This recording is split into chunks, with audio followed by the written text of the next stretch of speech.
बिस्मिल्लाहिर्रहमानिर्रहीम। अस्सलामु अलैकुम नाज़रीन, रावी न्यूज़ HD के साथ मैं हूं मोहम्मद रिजवान आजिज़। रुक करेंगे जड़ावाला का, जहां पर जड़ावाला की तमाम राब्ता सड़कें मौत बांटने लगीं। तफसीलात के मुताबिक जड़ावाला के हल्का NA 101 की तमाम सड़कें खस्ता हालत का शिकार हो गईं। मज़ीद तफसीलात देखते हैं नुमाइंदा रावी न्यूज़ शफकत चद्दड़ की इस रिपोर्ट में।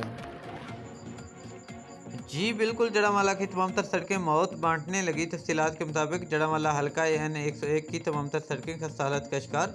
मुल्क के दीगर हिस्सों में जड़ामाला की सड़कों पर सफ़र करने वाले अफराद इधर न आने की आफियत समझने लगे। मिनटों का सफ़र घंटों में तय होने की वजह से कई अफराद अस्पताल जाने से पहले एम्बुलेंस में ही दम तोड़ने लगे।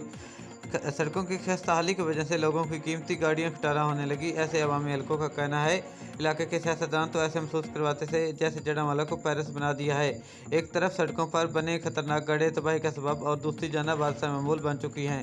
ऐसे शहरियों का वज़ीर आज़म पंजाब उस्मान बुज़दार और DC फैसलाबाद मोहम्मद अली से सड़कों की तमीरात का मुतालबा। जी।